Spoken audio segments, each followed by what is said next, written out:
Yes, I'm number 128, or 2 to the 7 to my friends. In civilian life, I am Stephen Cass. I'm a senior associate editor with IEEE Spectrum magazine, which is published by the IEEE. The IEEE is kind of a large organization that does a whole lot of different kinds of very technical publishing, but we're a more sort of general interest magazine, and you might even find this on some bookstores. So we're not like a trade, we're not like a journal, we are actually mainstream. One thing I should say at the top is, oh, my show isn't working. Let me try that. I think it forgot how to do it. Okay. The first thing is, I'm here to talk about the mainstream media, but I am not the mainstream media. I know many of you have problems with the mainstream media and problems with particular individuals. I'm not those individuals. So if you have great anger at the media, there's really not a huge amount of point at taking it out on me, as I'm not really in a position to change the entire structure of the industry. So again, yes, Spectrum is published by the IEEE. We focus generally on emerging technology. We cover everything from, military, aerospace, biomedical, software development, energy, semiconductors, just the entire waterfront. We have about 370,000 subscribers worldwide. I personally cover some of their computers and do a lot of their space coverage and a lot of kind of the service journalism aspects. So the first question is, why bother with the mainstream media? You have a situation now where hackers have an unprecedented ability to get their message out, because you have the internet, which is a distribution channel that can reach directly into any person's home, assuming they've got a connection. You've got blogs, you've got video blogs, you've got podcasts. So why even bother dealing with all the hassle of the mainstream media? Why bother dealing with professional journalists? Why bother worrying about your message being distorted? Why worry about the pokey spaces that they're going to be able to give you inside their publications? Why not just do everything yourself? Why not just publish directly? Well, the main answer is because it's just like robbing banks. That's where the money is. The answer is that's where the audience is. Only a tiny chunk of podcasts and blogs have sizable audiences. I think the biggest one, which is actually competitive with mainstream media, from the research I was able to look around, is the Daily Kos, which is a left-wing blog. It gets they claim about 5 million unique visitors per week. When you look at that after that, then there's a huge drop-off. I think Fark and Boing Boing are the next level down, and Boing Boing gets in 600,000 users per week. If you go to the next level after that, it's a huge, massive drop-off. If you go to podcasts, the total number of people in the US who have downloaded podcasts in the last 30 days is about 10 million people. That's a figure from Nielsen Research, and I think they just updated that figure today, so it might be a little off. So really, you're looking at most blogs that you're going to publishing without machines to drive them are going to have maybe a few hundred if you're lucky, a few thousand if you're doing really well readers. Compare this with mainstream media figures. The biggest magazine in the United States, and I apologize, these figures are all very US-centric, is Parade Magazine, which is a newspaper that goes inside Sunday newspapers around the country. And it's the big gorilla on the block, because it gets 35.5 million readers per issue. Every morning on Today's Show, they get 5.5 million people tuning in. CNN.com, which is a mainstream media website, gets 5.5 million uniques a week, which again is a little bit more than the Daily Kos, but of course much more than Boing Boing. And also don't forget the Daily Kos and Boing Boing; those are worldwide audiences, whereas CNN really is their statistics they had broken down to just US. Newsweek 3.2, USA Today 2.5. Even something like the New York Daily News gets 750,000 readers per issue, which is 150,000 readers more per issue than the Daily Kos get per an entire week worldwide. This is not to dismiss. I know some people in the print industry like to kind of pretend it's not happening, blogs are not happening. Blogs do have a huge impact.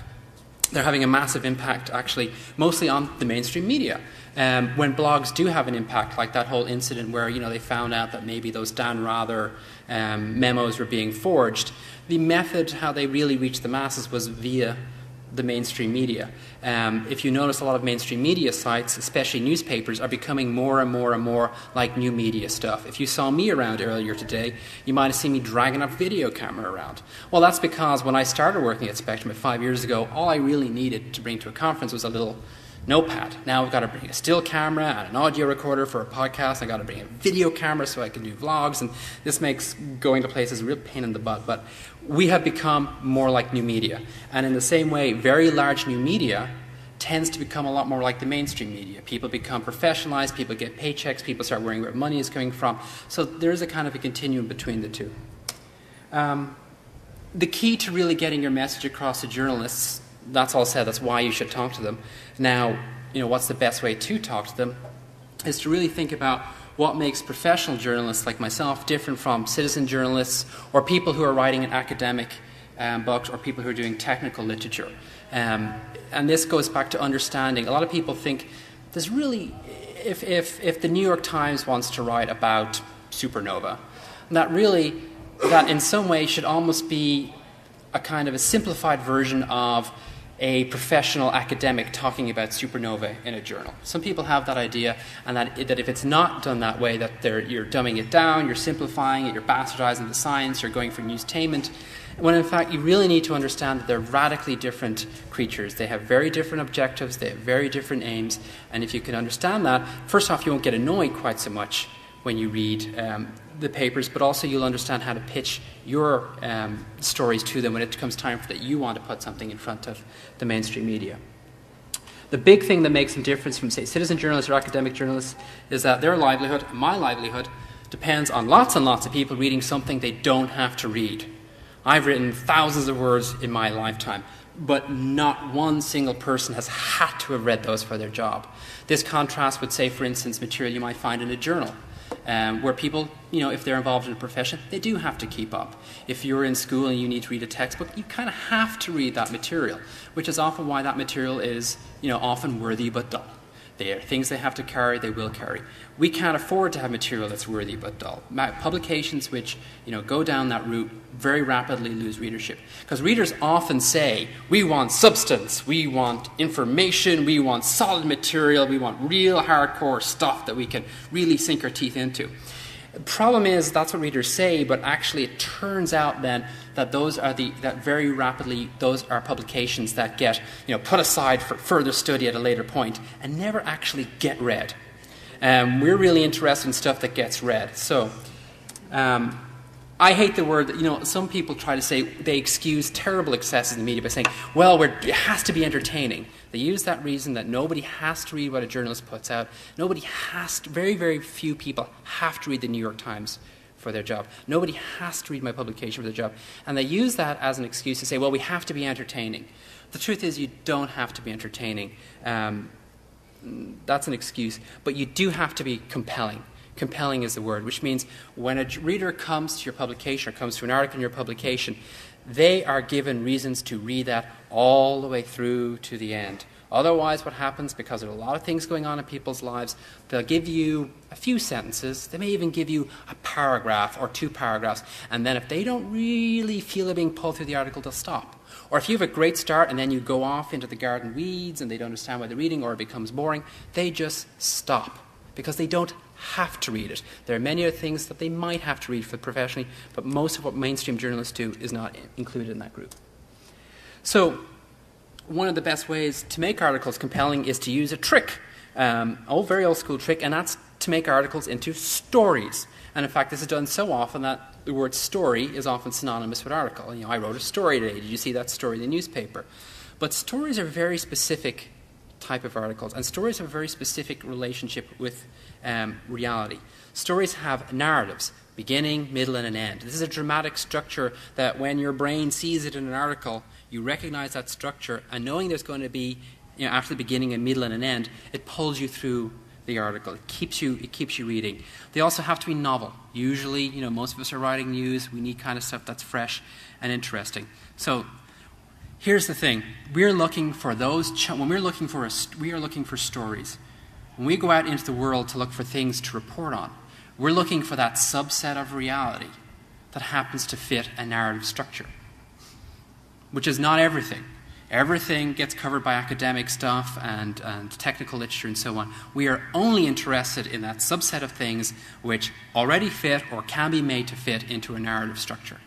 Again, we're not interested in reporting the worthy but dull stuff.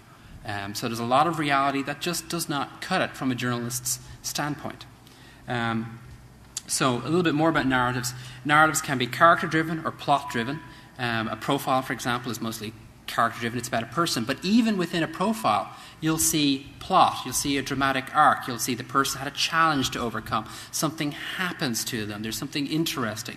There's some events are weaved into just their profile. It's not just kind of like a personality, sort of eHarmony sort of, kind of a profile. Again, a hard news story is mostly plot-driven, but even in very hard news stories, the best ones will take the time to sketch a couple of characters to make you care about, if there's a massive 3-alarm fire, you'll notice they'll go and they'll find a quote from the little old lady on the corner of the block who's just watched her house burn down. And that's because it's a hard news story, but you really needed a character to really make that story compelling. So, unless they're really well written, we also need to demonstrate relevance. Now, I've picked up, articles like the New Yorker, and I've read, an occasional time, articles on just things that are completely irrelevant to me. But they're relevant and they're so beautifully written, you just keep reading them because you just don't mind going down that garden path with the author. The cold hard truth is, most of us are not good enough on a day-to-day basis to do that. Most of the times, our subject material won't support it. So we really are looking for things that where our readers will know very, very quickly, why am I reading this? So you have to give them reasons for why they're reading it, why they're reading this article and not watching television or reading the next article along in the paper or reading a different publication. So what is all that sort of, what journalists want to get out of the universe? What does it mean for you on a practical basis? It means you are really going to increase your coverage if you can help journalists see your story has these 4 things. Characters, a plot, things that actually happen, the context, the significance of the event, and novelty. The reason this is so important is that all of us, there's so many things are going on in the world, and all of us have so many things to choose from. I get, dozens and dozens of press releases in a week. Some people get hundreds in a week. And, why does your story deserve coverage rather than above another story? Again, their significance and intrinsic merit are part of it. But also part of it is, are there cool characters? Is there a plot? If you have to at least show one of these things to be considered for that a journalist is going to look at you. If you have all 4, you're almost guaranteed to get some kind of coverage, unless it's completely chock-a-block and you get pushed out because there's been a massive terrorist attack and all the coverage is about that. But you at least are going to get a journalist to pay attention to you if you can demonstrate these. So how do you do that? Well, interesting characters. This is exactly why you see a lot of special interest groups seek out celebrities. If you have a nice big name and can put that nice big name into your press release, that's instantly interesting. Congratulations, you've passed the first hurdle. Most of us are not fortunate to be able to pull big names or big celebrities or rock star CEOs, So instead, what you need to think about is, and this is kind of preparation for a press release, but write 1 or 2 sentence bios about you. Like if you're interested in getting a journalist into your story, imagine if you had to write what's the most interesting thing about you in 1 sentence. What would that be? And here's the other thing, it has to be relevant. It really doesn't matter that you're the world's best, matchstick modeler. It has to be something that's apropos to whatever it is you're trying to get the journalist interested in. So the first example here is Jane Joes, host of Tech Travels. She's backpacked across 4 continents with her laptop. That's fantastic. That's going to be very interesting immediately to any kind of a journalist. And also it does the other thing, it establishes her authority. It says, this is actually somebody who I can trust what they say. Because a lot of people don't understand was, I went and I tried to get this journalist to listen to me, and they didn't listen to me, or they didn't, give my words any weight, or they just ignored me. Because they didn't have a reason to believe you. We hear lots and lots of people talk to us about lots and lots of stuff. But why are you the person who I'm going to believe? And it helps if you can establish what's called in sort of the non-fiction book publishing trade, a platform. A reason, a credibility. So the second one there is a person who's not as an exciting as individual as Jane, but it says a lot of good things. He's been an open source advocate for 10 years and worked for several industry-leading companies for founding his own startup. Now, that's not dramatically exciting, but it does establish a great deal of authority, and it says this person has a lot of background, and this person is probably a useful person to talk to. Again, intelligent plot. Explain what happened.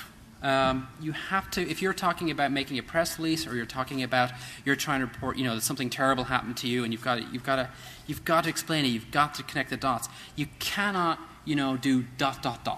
A lot of people oftentimes, when they're writing online or trying to be clever or funny, they'll make an implication, and they'll say something like, but of course we knew he was going to have problems because I saw he was using Microsoft Entourage ...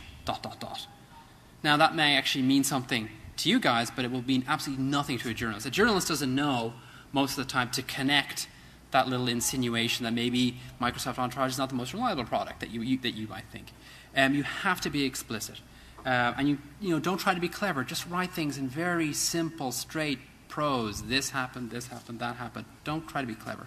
Avoid jargon like the plague. If you do have to bring in a word, use it. The way to avoid jargon is to write really about what something does, not how it's implemented. So really think about, what does this technology actually do? So for instance, if you were originally back in the day talking about the personal computer, you wouldn't use the phrase PC. You would say a home computer that anybody can use. You would try to use anything but avoid using that phrase PC, because at that time nobody knew what PCs were. Another good way to do all of this kind of stuff, to explain yourself and to explain your plot, is to imagine that you're telling your story to someone in a bar who's nothing about your subject. So think about how you would simplify it and cut it down with a bar, noisy people and people shouting. You're not really going to be able to go into great detail. You're going to really simplify things down. And again, always think in concrete terms about whatever it is thing does. Don't really worry too much about the implementation. If you have a great new encryption technique, they really probably not wise to get into the depths of how you did all this mathematical convolutions and stuff like this and compile it in little source code. Really, you want to focus on what is the point of that software. What is the impact it's going to have on privacy or Chinese dissidents or whatever it is. And that goes into significance. You have to explain the context of what's going on.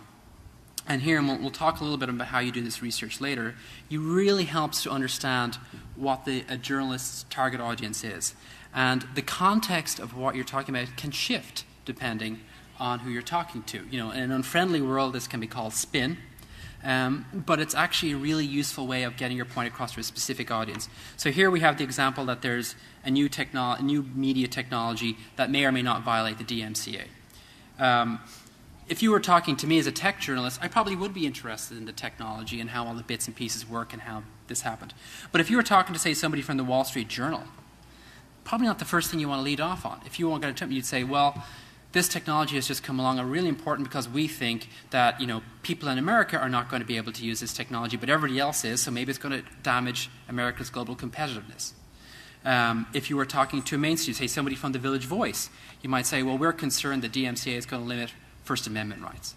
So you're looking at the different impacts of your technology, and you're pulling those impacts out and you're giving them to the journalists in a way that they can understand. Because some journalists are tech beat journalists, other guys are mainstream journalists. At some publications, one guy covers everything technology related and probably actually spends most of their time covering health, because that's the kind of the horrible fate that happens to a lot of science journalists at newspapers and so on. They end up covering mostly health. For someone like me, where we have much more specialized beats, it's useful to find out, the specific person. It's useful to know that they have a much more specific needs. Again, novelty is a big thing. What's new? What's different? Tell the journalist why this isn't yet another blah. If you're releasing a software package, software packages, very few software comes along that's really revolutionary.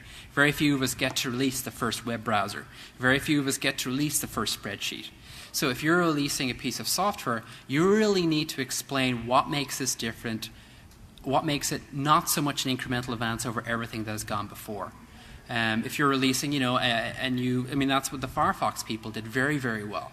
They released a browser. Well, who cared? Browsers have been around for years. Everyone had a perfectly functional, so they thought, browser on their desktop already. Well, the Mozilla people did a really, really, really good job, and the Firefox people, of explaining why their browser was different and new and worth talking about. So how to get a journalist's attention in the first place. Do not even bother sending out email. It's spam. I get probably thousands of these in a week. Fortunately, about 80% of it gets eaten by my spam filter. It's just dead. Don't try sending cold faxes. Cold emails, cold faxes. An email, if it's like an actual letter, may work, but just a straight-out press release is just junk. Most of it doesn't even get read. I mean, I go to my mailbox even with snail mail, and I will still get a whole bunch of press releases. The ones I do pay attention to is if I get an actual letter that's addressed to me. I mean, that happens with an actual proper stamp, not a bulk stamp, so I know that's from, the Citibank or wherever it is bugging me. When I get an actual letter, it is such a rare event that I open it up excitedly and I sit there and I read the whole thing, whereas with most press releases I just skim the first 2 lines and then it's into the bin, or maybe it's into to study more pile, which may or may not ever gets touched again, and 2 weeks later time it gets dumped into the trash. If I get an actual letter, I read it all the way through. If it's actually addressed to me, I actually will pay attention to it. And another great thing about the snail mail technology, it's persistent. It stays on people's desks. And it kind of gets shuffled around, and so as opposed to an email, which is just one line among 100 other emails on screen. So if you're really trying to get a journalist's attention, a snail mail letter is best. Well, how do you know who to write to, and who's the guest person? Key is you go and you look at articles that are written about your general area. If you see an article you like, look at the byline. Find out where that person is, write a letter to them. Dear Joe Blogs, I saw your article about blah. I think you might also be interested in blah. That's great. It's also flattering because the journalist thinks, they really like me. They think I'm an expert in this. And you are getting so close that person is definitely going to read all your stuff at that stage. Another good way about doing this is, look at the masthead of a publication. Or look online. Many publications have very specifically what each journalist does. Now, oftentimes they're not in the very obvious areas. The key often is to look in the media kit area. For advertisers and little tag advertisers, many times there they have editorial breakdowns on what journalist covers what coverage. That's a good place to look. If the person doesn't work at a publication, say there's a freelancer, that's great too. Contact a freelancer, because if a freelancer takes on your idea, that freelancer then will pitch it to an editor. And an editor is much, much more likely to take an idea from a freelancer than just from a random press release that comes in over the transom. So don't contact freelancers. If there's a writer you like who writes in your area, write them a letter and then enclose your press release. What's also useful then is beyond the press release is to have extra material. Don't put this material in the letter because, again, there's a lot of stuff. If I see a big bulky package, I'll be afraid of it, because I think it's going to take time, and I don't have time, and it'll just kind of get put in the pile of things to read later when I have, going to get through that worthy material. And oftentimes it doesn't get done. But it is always a really good idea to have a press kit with extra resources, maybe bigger bios about the organization, timelines, all that kind of good stuff. Especially, it's really great if you can include high-quality, high-res images. Notice I said high-quality and high-res. Just because you've got 9 megapixels does not mean you've got a publishable picture by any shape of the means. And just because somebody knows how to work all the menus, it doesn't mean they're a good photographer. Find someone who's a good photographer, make sure they're doing high-resolution photographs, and put them on their website. The reason why you do this, and it's always nice to create a little for media section of your website, because again, journalists get flattered. They're privileged to be given a special section all to themselves. One of the reasons why that's so great is because if there's crunch time and an editor has to choose between 2 stories, and one story has high-resolution imagery that they can just drop into their publication because you've cleared the copyright, you've said at the bottom, please use our photographs, and another story, which might be just as interesting, involves sending a photographer out or paying for stock photography, which story do you think is going to get picked? It's oftentimes logistics is a huge amount. You want to make it as easy and pain-free for them to cover you as possible. So we mentioned press releases earlier. When you're writing press releases, remember what journalists like to write about. You want to put all of these things. You want to say something, it might sound lame, as this is a great new event. This is significant. Joe Blow, our CEO, is a fascinating character. Now you have to back it up in a sentence or two afterwards. Joe Blow is a fascinating character because he's spoken to Congress and he's done all this kind of stuff like this. But say very explicitly, use words like this is new, this is significant, this is a hot new trend, this is important because, this is very significant. Use those kind of keywords because that's the language that the journalist is going to look on for. You don't want to have to wade through all your stuff and decode it and then try and work out what's going on. So here's an example. So here's an example of a really badly written press release. Now, you want more than this, obviously. In a press release, you want boilerplate and contact detail, but imagine this was the first sentence of a press release I get.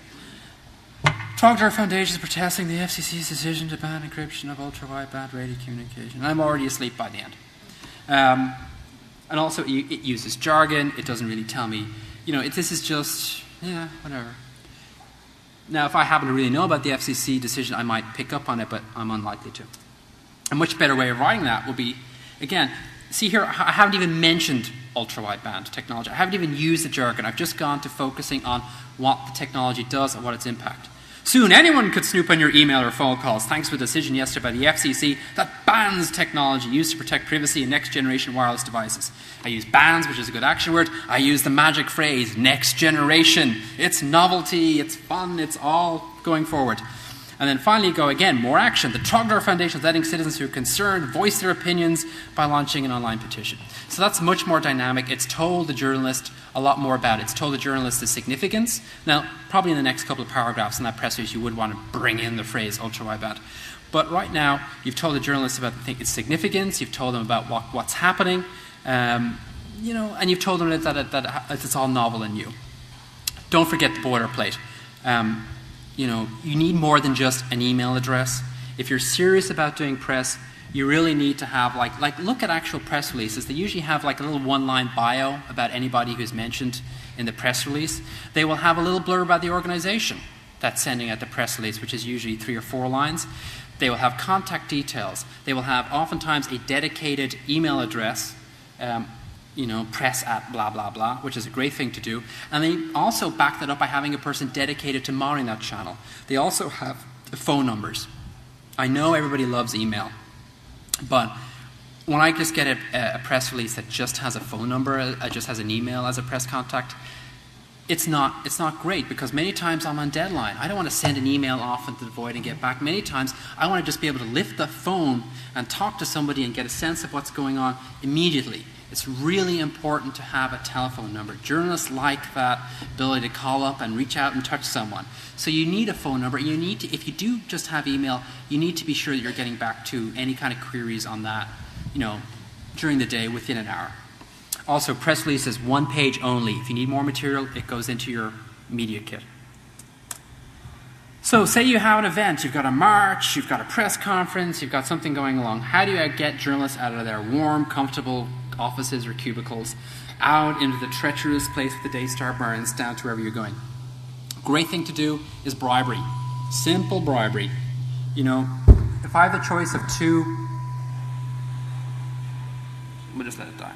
If I have a choice of 2 events to go to, and one is saying, well, we will supply you, of course we'll have, wine and cheese, and the other event isn't, which one am I going to go to? If I think the 2 are pretty much equal in use, I'm going to go to wine and cheese, because, they don't pay us that much, and free food and free booze is great. If you're having a larger event, it's usually a really good idea to also let the journalists know there'll be a special area set aside for them. You also want to think about, which could be anything as simple for making sure there are reserved seats at the front of an audience. Now, sometimes people get annoyed at this. Well, why do they get to just come in and sit down and ponce around and then they go out? Well, because think of them as representing thousands and thousands and thousands of other people. And a little bit of privilege goes a long way. A special area can be something just as simple as a quiet area where they can do interviews and plug in their laptops to recharge them. When you are inviting journalists to an event, make sure, and you can say this right up, you actually write a little paragraph. Hey, so-and-so will be available for interview. And that interview should either be one-on-one opportunities or a press-only conference. If you have a massive scrum of people just coming up and doing it, and it's hard for the journalist to ask questions, that's going to be less appealing for them. Now, they might take a risk and assume they'll be able to ask questions, but it's much more appealing if they know they're going to be able to ask questions and get answers, because that's what makes their reporting. Being an eyewitness to things is great, but what's really important is the ability to be able to come and ask questions, specific questions that they can say, even if it's a huge event. I cover space, so I've done NASA press conferences down at the Cape, or all these people shouting and charging. And the reason why we all shout and charge is because, I could write an article just based on everybody else's questions and answers and just based on the public statements. But you know what? It would look like everybody else's article because there's nothing new. But the magic thing for me is to be able to say, what makes my readers interested and finding my corner speak. In answer to a question from IEEE Spectrum, NASA replied, blah, blah, blah, blah. So I'm really interested in having that one-on-one touch because it makes my reporting different from everybody else's reporting. And also, make sure people are happy with that kind of stuff. I mean, sometimes you come to events and people are not really interested in talking to the press. You've got to make sure that, yes, they are available and they are willing to talk to people. And if that takes time out of their day, well, that's going to be, you've got to work that out and negotiate it with them so they're not snarky and mean. Giving interviews. One of the most important things I would say about interviews is don't give them. And what I mean to that is don't give them right off the cuff. If you're, exhibiting or at a press event, or there's things that you realistically should have prepared for and thought about things in advance, yes, do interviews off the cuff. You're very experienced, yes, do interviews off the cuff. Generally speaking, never do an interview off the cuff. So if you get a phone call and someone says, "Hi, I'm from Wired Magazine. I hear you've got something going on. Why don't you, do you mind if I ask you a few questions?" Best thing to do in that case is to say, "Well, I'm really just up to my eyeballs finishing this one thing. Can I give you a call back in 10 minutes?" Now, that does two things. One, it probably will get you the journalist's phone number, which can be useful later on if they're not returning your calls or so on. Two, it also gives you just 5-10 minutes where you can just not be flustered and pull yourself together and think. Find out what kind of things you might want to say. You're really only going to get 1 or 2 points across in any interview. What are those points you want to say? What things don't you want to say? If you're doing a telephone interview, write those things down so you have them in front of you. When you're in the heat of the moment, you can just end up saying the most things later on. You just go, "Oh my God, why did I say that?" Asking for a little bit of pause is a really great way of doing that. Also, when you're thinking about the interview and thinking about what you're going to say is, in that initial contact with the journalist, you want to find out, who they're working for. Are they beat journalists? Are they general journalists? Because this is going to tell you what level you're going to pitch. It's going to tell you all those other things we talked about earlier. What kind of context is a journalist interested in, and what is relevant to their audience. And those are the kind of things you're going to say. So you're going to think about what you're not going to say. You're not going to go through the same spiel for every single journalist. You're going to have to tailor it. If you do that, you actually get much better results. Don't suggest an email interview, because that's awful. We like a little bit of interactivity, to be able to talk to you, a little bit of color, because, half of what we do is, when I call people up for a technical story and I'm looking for interest, half of what I'm interested in is technical. I want to be educated. I want to know how something works. I want to know how this happened. I want to know who said what to whom. The other half of it is that I'm actually, again, because I'm interested in narrative, I'm interested in what you thought. I'm interested in what you felt, because that goes into articles and that can really pick up an article. So, again, if I cover space, so I won't just, if I'm talking with let's say, guys landing something on Mars, I'm not just going to talk about the very dry technical details of, what rocks you're going to analyze, and I'm going to ask them, how did you feel when it landed? These things are very difficult to do in an email kind of situation, and they make articles sink. So we don't do email interviews. Say, yeah, why don't you give me a call? Talk to them on the phone. Don't set weird conditions for interviews. Well, you can only say it this way. I mean, Richard Stallman can get away with this almost. I mean, maybe, where he has, I've never interviewed him, but reputedly he often will set conditions that you have to refer to Linux as GNU Linux. When his biographer, I think I noticed that he demanded that there be certain copyright, considerations and so on. He might be able to get away with that because he's him. You probably will not. If you start setting weird conditions on an email, on an interview, people are just going to go, "You're not worth the bother." Also, be incredibly tolerant of stupid questions. It doesn't mean the journalist is stupid. It just means they have to ask them for the sake of an interview. So, for instance, I've been doing this a few years, so I have a rough idea how a compiler works. I may not be able to write one, but I understand, source code in, compile, something, object code out. I understand that. But if I'm talking to you an open source project, I'll often ask, so, source code, what's that all about? Because I want to put a quote in the journal, in the article from you that explains what source code is, because I need to explain it to my readers who are not going to know necessarily, what's going on. So even if the journalist asks you stupid questions, it doesn't mean they're stupid. There's often a reason for them. Of course, you do get clueless journalists. And again, you're not really going to make yourself any points if you, treat the person as stupid. They may just be not very well educated. So again, do's for interviews. Speak slowly and clearly. Tailor your answers. Keep notes. Always write down if you can. You also might want to consider, if you're going to do a lot of public relations, if you've been given, you're the press guy, congratulations, you're going to do media outreach. And buying something like this, this is from Radio Shack, it costs a few dollars. This is the deluxe version, it just plugs into a phone, and then this end plugs into my recorder. There's an even cheaper version which actually works on even more phones, which is just like a little induction coil pickup. You just slap it on your phone and record away. Always assume that you are being recorded. State laws vary, as I think those people during the Clinton era found out. But certainly in New York State, only one person has to be aware that a phone call is being recorded. And so I record pretty much all my interviews uniformly. So just assume you're being recorded. Again, explain how things work in concrete terms.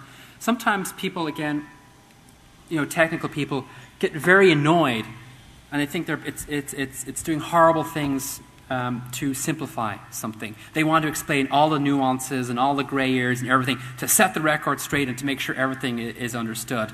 And they think they're going to get in trouble with their peers if they're seen as doing this. It's not actually a crime. What you're after is you just want to be accurate. You really don't need to worry about precision. So for those of you of a technical bent, so precision, for instance, in a number is the number of significant figures after the decimal point. So if I was looking for the value of pi, 2.98476,475 is very precise but not very accurate. You're much better off just saying, well, pi is around 3. That's not very precise, but it's much more accurate. You want to give accurate. Don't worry about precision. Don't worry about details. Simplify. Say, well, it works by encrypting. Now, actually, under the hood, incredible, massive things are happening. But just write very, very simple. Again, what does it do? Another great thing to do is at the end of it is suggest the names of other people the journalist should talk to. So you're, again, promoting your meme. People of are going to say things in your worldview. And the journalist is going to love you for this because it increases their number of sources. And they are going to think very, very favorably later on because you've been very helpful to them. So next time they have a question about a particular technology, they're much more likely to just ring you up out of the blue and say, hey, well, what did you think about this? Or this is very helpful. Or, do you know of any other people you could talk to? And it just increases the number of chances you have in the future of, having a relationship with that journalist. Don't talk anywhere noisy. Don't use speakerphones. Never confer with people who aren't part of the interview. So I sometimes will get this with, when there are PR people involved. I'll ring up the guy and go, well, there are Mr. So-and-so. There are all of these terrible rumors that your product is unsafe. Is your product safe? And the answer is, well, yes, it's perfectly safe. You're just not being incredibly credible there. Don't, it's you, it's the journalist. Don't go off on tangents or what I call theory of everything rants, which is where one little thing you're trying to explain suddenly becomes this massive, increasing worldview about how corporate America is bad and how corporate everything is bad and they're polluting and the global warming and everything. You don't need to explain your entire worldview in an interview. Just your little segment that's actually relevant to what's going on. Don't swear. If you can really avoid it, because it looks terrible in print. It's okay to be excited, but don't get all agita and shouting at people. Don't insult people, because again, it looks terrible in print. And don't say things about people you don't know or organizations you don't know. For instance, Bill Gates. Unless you've personally met Bill Gates, don't go around calling him, he's the biggest jerk ever. You've never met him. He might be a very nice person individually, but that's the kind of thing, that quote, that gets pulled out of context and can look just terrible in print depending on how it happens.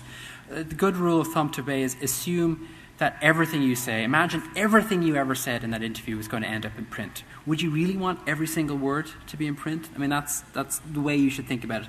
The reality, and we'll talk about it a little bit later, is that maybe 10 words of yours are going to go in print, but you don't want them to be bad words. You want them to be your words and your preferred words. Again, don't insult the journalists. I mean, sometimes I talk to people, and people are, again, they have issues with the media, and, I have to, they get annoyed. The journalist gets the last word, so it's usually not a good idea to get them usually. Again, and don't get annoyed if you say, well, I think such and such has happened, and I was there, man, and I can tell you. Well, don't be surprised if they ask you to back it up, especially with documents. And if you have documents to back up what you're saying, maybe it's as simple as a white paper, or maybe you do have photographs, or maybe you've got some document somewhere that backs up what you're saying. Offer that to the journalist, because documentation is actually of a good journalist is like gold coin, because eyewitness reports can be he said, she said. But documentation, it's real documentation, that is just great stuff. That is stuff they can go to the bank on.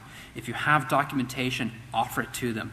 If they ask you for documentation, don't get upset that they're not, taking your word for it, because you don't want a journalist who just takes, sources' words for things. You want journalists to be a little skeptical of you. When you read the paper and you get annoyed, God almighty, didn't they ask this guy any hard questions? How are they just reprinting this guy? They're just taking, the same standard is going to be applied to you. So you've done all this stuff. You've managed to, get a journalist interview. You've done an interview that you think is really well. What can you expect? Your objective, your expectation is that you are going to educate and inform the journalist. Say a feature article, which is 3,000 words long. I might interview 15, 20 people, some bigger ones even more. Maybe half of those actually get quoted in print. Just because you didn't get quoted in print doesn't mean that it was a waste of time, because you probably have helped inform all the other stuff. When a journalist writes facts in their own voice, where do you think those facts came from? The facts came probably because somebody told them what was going on. And some people get very annoyed. They talk to me for 20 minutes or half an hour, and then, they maybe get, a sentence. Well, because I have responsibility to my readers to only give them the important material. And actually 30 minutes is about an average length. That's not a lengthy interview. Some people think that's an incredibly lengthy time. It's really not. It's about average for a lot of stuff. And really out of that, there's probably only going to be about 10, 20 words that are really sharp and pointed and are going to be interesting to a reader. Also, stories get spiked all the time. If you don't hear anything that's going on or so, don't ring up and bug the journalist and demand, why hasn't this appeared, or why is this, or why did I waste all this time? It's out of the journalist's control many times whether or not stories get spiked. Your being annoyed is not going to make the story appear if it's not going to appear, if the decision has been made. What you can do is sometimes you can say, you can let them know if something is timely, or if something is going to change, and that might, bring something forward. But that's really about all you can do. So there's no point in bugging the journalist, because either a story appears or it doesn't. You're not going to influence that decision by bugging the journalist. Again, and also at the end of the day, you can't expect that your article is going to advocate your point of view. You talk to a guy for an hour, he seemed incredibly sympathetic and nice on the phone. Well, that's what we all try to be, nice and sympathetic on the phone, and then the article comes out and it's like, the conclusion is completely 180 degrees from your position. Well, don't be surprised by that. See, journalists are not your friends, but, we're going to sound an awful lot like them in many ways on the phone, because we want to have an amicable conversation, we want to draw you out and so on. But we're reserving judgment. Remember, we're doing that to everybody. You want journalists to be a little skeptical and able to step back from a pleasant conversation and be able to make hard decisions and skeptical decisions about it. What you can expect is that if you're quoted in the article, to be fairly represented. If the article comes out and the conclusion is not the way you want it, before you get completely mad and fly off the handle, look, did you get your 2 cents in? Was your side included? Was it fairly represented? And if it was, that's sometimes all you can ask for. If, however, things do go wrong, somebody contacted you and you told them absolutely not, that never happened that way, and yet the article comes out that that things happened that particular way, or your quotes are done out of context, or things are distorted. Your first step here, and you'll notice a repeating theme as we go down through this slide, is write a polite letter to journalists saying, well, hey Joe, we had a nice conversation. I was a little surprised by the final output. I really, my notes showed that we had talked about it this way, and I'm a little concerned about this. So first letter is very kind of a gentle letter. I mean, maybe it was an honest mistake, but if you're aggressive, they'll get defensive. Maybe it was an honest mistake, and it'll get corrected.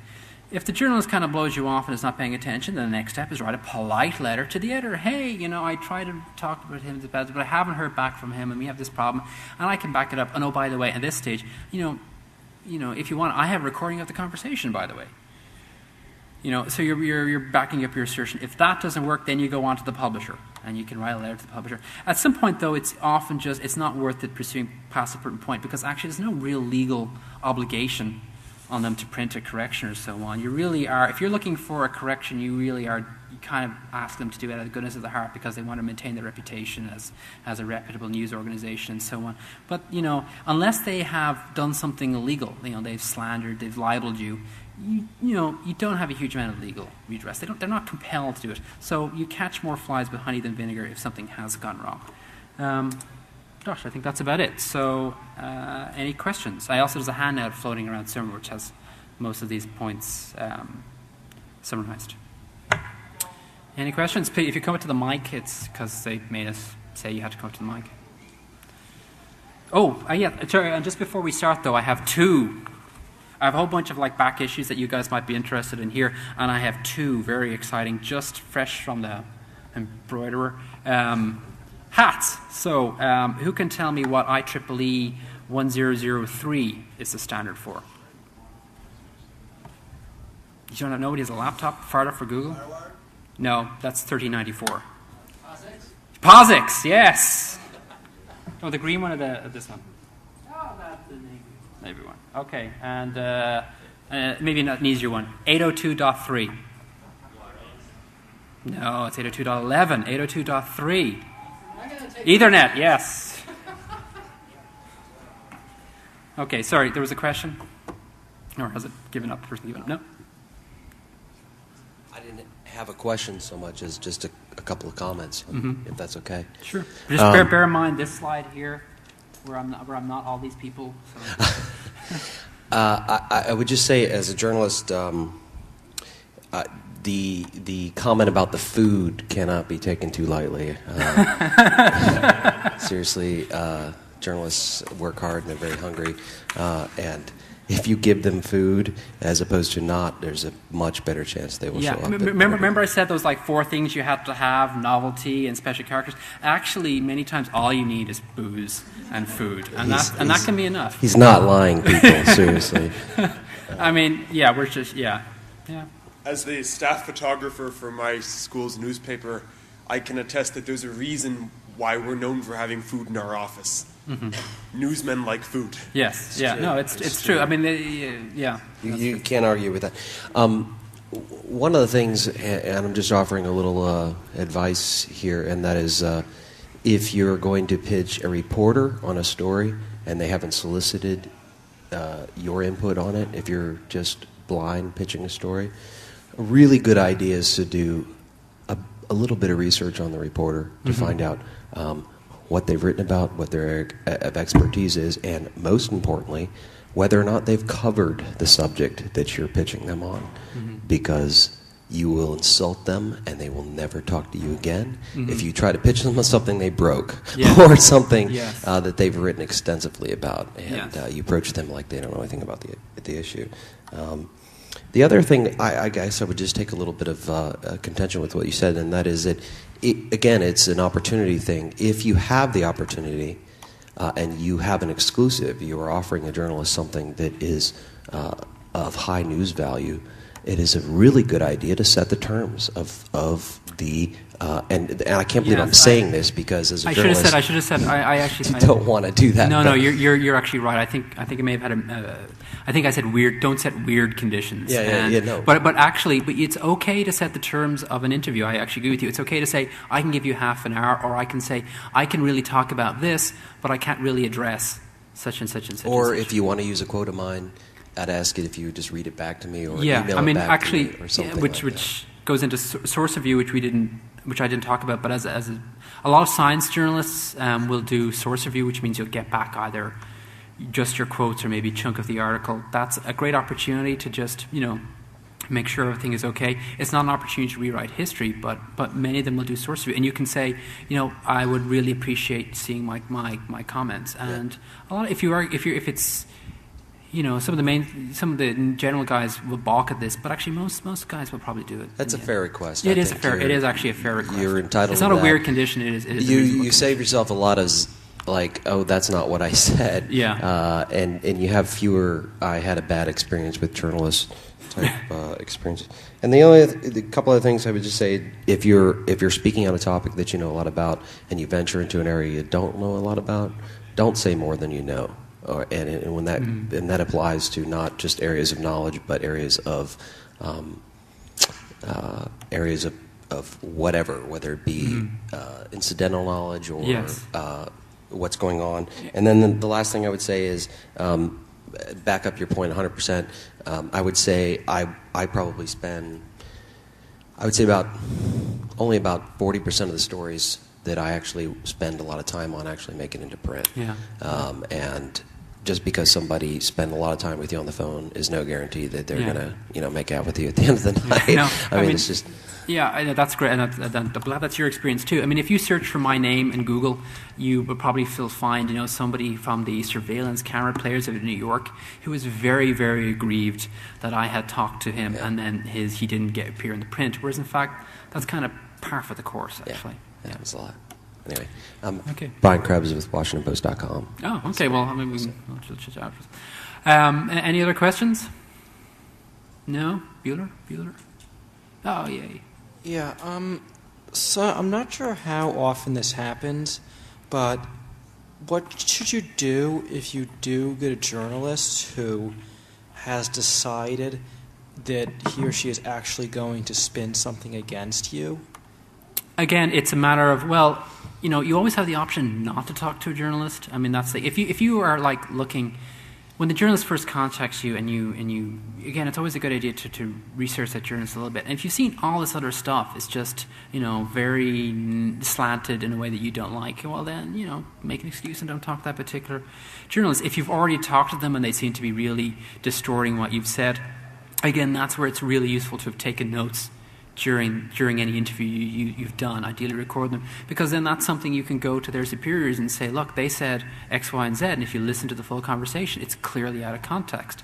Even if you don't have a recording, it's just have notes. I mean, contemporary notes written down that you can, bring in and present, or you can, photocopy and send a letter to their editor, is, something that editors will take seriously. I mean, and again, at the end of the day, you might want to consider how much of your time and energy you want to do, because sometimes it's best just to let bad publicity just drift off into the sunset and be forgotten about it. If you think someone is not going to do a good job ahead of time, don't talk to them. If they've screwed you sort of post-hoc, well then, again, write these letters and try and back it up if you can in some way. Okay, thanks. Okay. Anybody else? Anybody else want to know dark secrets from the mainstream media? No, we got one more. I think we've got about 5 minutes left. Hello. Hi. I just have one thing to say, and that's use encryption. Use encryption. People can't subpoena what they can't read, and The problem is most journalists don't know how to use encryption. I mean, and this is not necessarily a ding on. Well, actually, there are many issues with encryption, and actually, encryption is nice, but a federal shield law would be much better. And the fact is that a lot of journalists are not going to be able to handle encryption. Those who do, you're still leaving a trail, because who would journalists talk to? And we've seen this in recent issues. Just the mere fact that a journalist talked to somebody can be enough. You don't even need to know any of the content of the conversation, but just knowing that contact was made between person A and a journalist can often be more than enough to get people into deep trouble. That's fair, but it leaves reasonable doubt. Well, yes, but enough. But there's the law, and then there's getting fired. And so you can. A lot of things can happen to you that don't have to happen. Proved beyond a reasonable doubt. If you are weary about talking to journalists, I would say, set up a fake account. Set up a sock puppet account and deal with them that way. Meet with them somewhere. I mean, don't leave a trail, an electronic trail, if you're really worried about that. Say, send from a fake. I would like to meet with you in such and such a place. And journalists love that, because then they're going out and doing the deep throat investigative stuff, and that's cool. But I mean, don't get amnesic cloak and dagger. Most thing, if you send a big encrypted thing, they're just gonna, how the hell do I deal with this? And you got to hope that their mail software supports PGP or GPG or whatever it is you happen to encrypt it in, and it can be very complicated. Anybody else? and I've been told to stop application for the job. And they use that as an excuse to say, well, we have to be entertaining. The truth is you don't have to be entertaining. That's an excuse. But you do have to be compelling. Compelling is the word, which means when a reader comes to your publication or comes to an article in your publication, they are given reasons to read that all the way through to the end. Otherwise, what happens, because there are a lot of things going on in people's lives, they'll give you a few sentences. They may even give you a paragraph or 2 paragraphs. And then if they don't really feel it being pulled through the article, they'll stop. Or if you have a great start and then you go off into the garden weeds and they don't understand why they're reading or it becomes boring, they just stop because they don't have to read it. There are many other things that they might have to read for professionally, but most of what mainstream journalists do is not included in that group. So one of the best ways to make articles compelling is to use a trick, very old school trick, and that's to make articles into stories. And in fact, this is done so often that the word story is often synonymous with article. I wrote a story today. Did you see that story in the newspaper? But stories are very specific type of articles, and stories have a very specific relationship with reality. Stories have narratives, beginning, middle, and an end. This is a dramatic structure that when your brain sees it in an article, you recognize that structure, and knowing there's going to be, after the beginning, a middle, and an end, it pulls you through the article. It keeps you reading. They also have to be novel. Usually, most of us are writing news. We need kind of stuff that's fresh and interesting. So here's the thing: we're looking for those. When we are looking for stories. When we go out into the world to look for things to report on, we're looking for that subset of reality that happens to fit a narrative structure, which is not everything. Everything gets covered by academic stuff and technical literature and so on. We are only interested in that subset of things which... Yes, I'm number 128, or 2 to the 7 to my friends. In civilian life, I am Stephen Cass. I'm a senior associate editor with IEEE Spectrum magazine, which is published by the IEEE. The IEEE is kind of a large organization that does a whole lot of different kinds of very technical publishing, but we're a more sort of general interest magazine, and you might even find this on some bookstores. So we're not like a trade, we're not like a journal, we are actually mainstream. One thing I should say at the top is, my show isn't working. Let me try that. I think it forgot how to do it. Okay. The first thing is, I'm here to talk about the mainstream media, but I am not the mainstream media. I know many of you have problems with the mainstream media and problems with particular individuals. I'm not those individuals. So if you have great anger at the media, there's really not a huge amount of point at taking it out on me, as I'm not really in a position to change the entire structure of the industry. So again, yes, Spectrum is published by the IEEE. We focus generally on emerging technology. We cover everything from, military, aerospace, biomedical, software development, energy, semiconductors, just the entire waterfront. We have about 370,000 subscribers worldwide. I personally cover some of their computers and do a lot of their space coverage and a lot of kind of the service journalism aspects. So the first question is, why bother with the mainstream media? You have a situation now where hackers have an unprecedented ability to get their message out, because you have the internet, which is a distribution channel that can reach directly into any person's home, assuming they've got a connection. You've got blogs, you've got video blogs, you've got podcasts, audiences, whereas CNN really is their statistics they had broken down to just US. Newsweek 3.2, USA Today 2.5. Even something like the New York Daily News gets 750,000 readers per issue, which is 150,000 readers more per issue than the daily costs get per an entire week worldwide. This is not to dismiss. I know some people in the print industry like to kind of pretend it's not happening, blogs are not happening. Blogs do have a huge impact. They're having a massive impact, actually, mostly on the mainstream media. When blogs do have an impact, like that whole incident where they found out that maybe those Dan Rather memos were being forged, the method how they really reached the masses was via the mainstream media. If you notice, a lot of mainstream media sites, especially newspapers, are becoming more and more and more like new media stuff. If you saw me around earlier today, you might have seen me dragging a video camera around. Well, that's because when I started working at Spectrum 5 years ago, all I really needed to bring to a conference was a little notepad. Now I've got to bring a still camera and an audio recorder for a podcast. I've got to bring a video camera so I can do vlogs, and this makes going to places a real pain in the butt. But we have become more like new media. And in the same way, very large new media tends to become a lot more like the mainstream media. People become professionalized, people get paychecks, people start worrying where money is coming from. So there's a kind of a continuum between the two. The key to really getting your message across to journalists, that's all said, that's why you should talk to them. Now, what's the best way to talk to them is to really think about what makes professional journalists like myself different from citizen journalists or people who are writing an academic books or people who are doing technical literature. And this goes back to understanding. A lot of people think there's really, if the New York Times wants to write about supernova, that in some way should almost be a kind of a simplified version of a professional academic talking about supernova in a journal. Some people have that idea, and that if it's not done that way, that you're dumbing it down, you're simplifying it, you're bastardizing the science, you're going for newstainment, when in fact you really need to understand that they're radically different creatures. They have very different objectives, they have very different aims, and if you can understand that, first off, you won't get annoyed quite so much when you read the papers, but also you'll understand how to pitch your stories to them when it comes time that you want to put something in front of the mainstream media. The big thing that makes them different from, say, citizen journalists or academic journalists is that their livelihood, my livelihood, depends on lots and lots of people reading something they don't have to read. I've written thousands of words in my lifetime, but not one single person has had to have read those for their job. This contrasts with, say, for instance, material you might find in a journal.